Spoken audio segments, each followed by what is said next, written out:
Hello mga kadonatics, don't mind my background. I was so disappointed sa senatorial candidates and alam ko kayo din disappointed kayo sa resulta. But mga kadonatics, there's still light at the end of the tunnel. Ito na yung panunorin natin mga kadonatics. Mga nakarma na mga kadonatics sa lower house. Ito kasing mga tiyonggong to mga kadonatics. Kung makatulig sa mga Duterte, akala mo kung sinong mga Panginoon. Grabe talaga, ha? Nag-iingay sa Kongreso. Ito na, kinarma na talaga sila. Wala na sila sa pwesto. Kontrahin nyo pa ang mga Duterte kasi back up ng taong bayan yan. Eto mga kadonatics, panoorin natin. Eto. Tingnan nyo, Dan Fernandez, ang Google ng bayan. Si Google guy mga kadonatics, poop, wala na, tanggal na. Akala mo kung sino sa Kongreso. Ayon, di ba? Marami pa tong natanggal sa lower house, but ito mga nakalist dito, ito pa yung nauuna. Next meron pa. Alright. Okay, look at his face. Nako, ano kaya yung reaction nila ngayon? Next. Oh! Si Tila Guy. Oh, look at that. Benny Abantot. Ngayon, atras abante ka na. Atras na pala, hindi na abante. Look at that. Grabe yung makasabi na yes or no. Kaya nga sinabi na when karma hits hard, dito dinaan mga kadonatics. Next, sino kaya? Ang pasyonista sa Kongreso. Oh, si Stella Kimbo. Siya pa talaga ang pumalit kay Zaldico. Ngayon, nawala na. Akala kasi nila makakabalik pa sila. Nako, paano na yan? Eto, grabe, nag-milyonaryo, bilyonaryo. From teacher to congresswoman mga kadonatics at biglang nag-boom. Grabe. Pasyonista talaga. Halos lahat branded. Look at that. Karma na. Next. Oh! Ang aso ng bayan. Si Trililing. Ayun. Kulelat talaga to. Kulelat mga kadonatics. Hindi nanalo sa... saan to? Basta kalaban niya si Malapitan. Of course, Malapitan won the race. Eto, kumangampan niya. Grabe makapanira. Akala ko ba campaigning, paninira pala. Ginamit pa niya si Vico Soto sa campaigning mga kadonatics. Tuloy, kulelat. Nako, saan kaya pupunta tong mga to? Wag na wag niyong kalabanin yung mga Duterte. Next. Ang sabi daw, ang wakwak ng Cebu. Look at that. Oh no, that is so crazy. I'm sad mga kadonatics at happy at the same time kasi itong mga to, at least, di ba, may maganda pa rin nangyari sa eleksyon. Itong mga to mga kadonatics, hindi na nakabalik sa pwesto. Ayaw pang bumaba pagka-governor, ayaw pang bumaba kahit nasuspende na ng 6 months.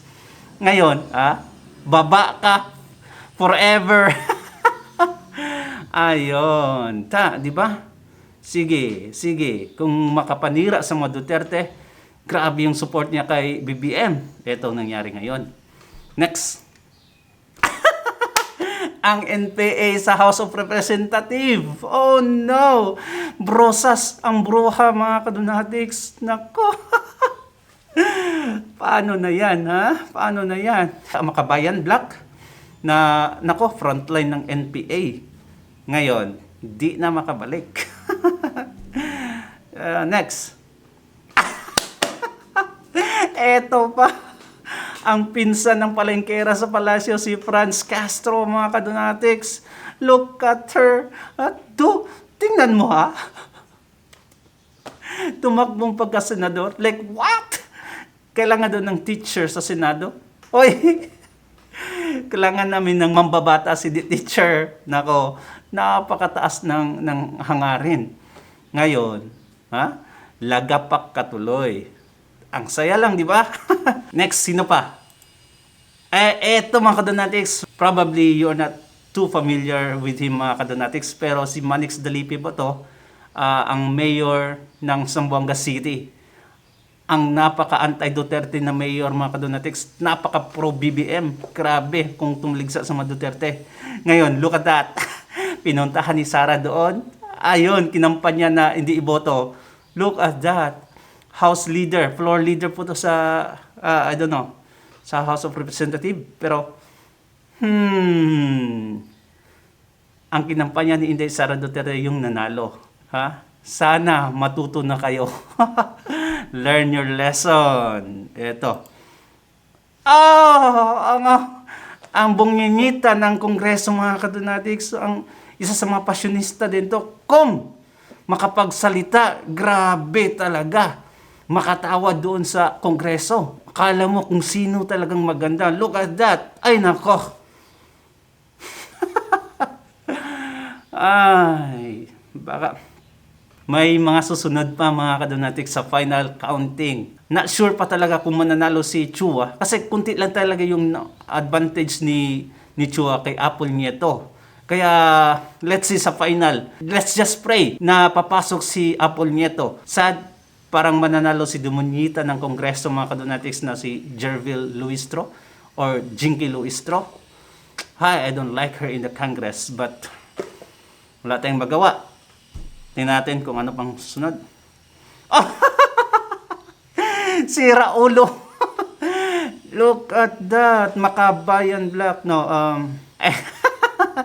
agoy, nako, isa ding NPA sa Kongreso, mga kadonatics. Look at him. Wala na. Summa cum laude pa daw siya. Grabe kung tumaligsas kay Tatay Digong, no? Parang sino kung makatanong, alis ka na. Never ka nang makakabalik.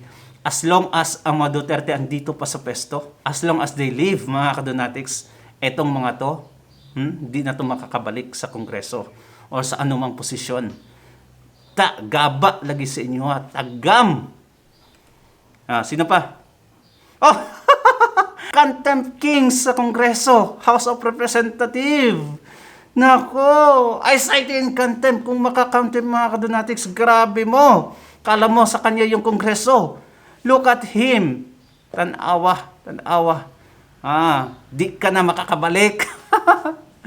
Ang saya-saya lang, no? So, sa mga kadonatics natin, tahan na. Huwag na kayong ma-disappoint. God is watching. Sabi nga sa Biblia, all things work together for good. To them who love God, to them who called according to His purpose. So, let's just take it easy, mga kadonatics. May mga magaganda din namang nangyari sa eleksyon na to. Like this guy. Di ba? So satisfying talaga. Anyway, yun lang talaga, mga kadonatics. May mga next list pa tayo na i-react. Hindi nanalo na kaalyado ng administrasyon. And please keep tuned in, mga kadonatics. Thank you so much. And don't forget to subscribe. Bye-bye.